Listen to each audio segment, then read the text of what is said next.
After more than 2 weeks of talks, a breakthrough of sorts.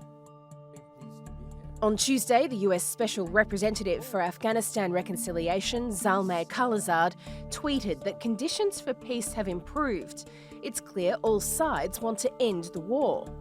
Khalilzad and top Taliban official Mullah Abdel Ghani Baradar arrived in Doha in February for a fifth round of peace talks. From the beginning, Washington has wanted to include the Afghan government in the negotiations, but the Taliban has refused to recognise Kabul. And Taliban attacks on Afghan forces have shown no sign of abating. On Monday, they claimed responsibility for an attack in which 16 soldiers were killed in the northwestern Badghis province.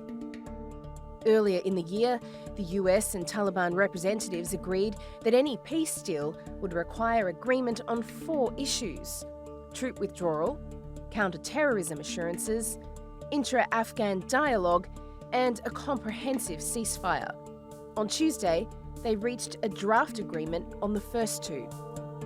When that agreement in draft is finalized, the Taliban and an inclusive Afghan negotiating team that includes the Afghan government and other Afghans will begin intra-Afghan negotiations of a political settlement and comprehensive ceasefire.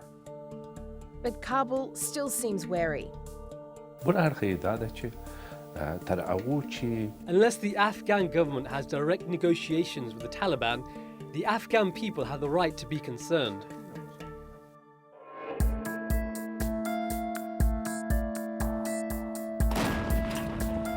One sticking point in the negotiations has been agreeing on what's defined as terrorism. Washington's plan to withdraw troops depends in part on the Taliban agreeing to stop allowing Afghanistan to be used as a hub for terrorist attacks outside the country. But the Taliban says there's no universal definition of terrorism and doesn't want the word used in the agreement. The US has been at war with the Taliban since 2001. And despite its history of violence, the US State Department doesn't list the Taliban as a terrorist organisation.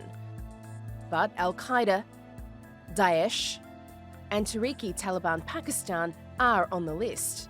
So is the Haqqani network, which many analysts say is part of the Afghan Taliban. It's enough to confuse even the US Secretary of State Mike Pompeo, who last week told a group of students, "I have a team on the ground right now trying to negotiate with the Taliban terrorists in Afghanistan, trying to achieve an Afghanistan that's not at war." Has something changed here in which the Secretary believes that they are terrorists? And then what does it say about the US negotiating with terrorists in something that it's said before that it would never do? The Secretary's words speak for themselves, and I'm not going to go beyond that. So what makes a terrorist? And how much do labels matter when peace is at stake?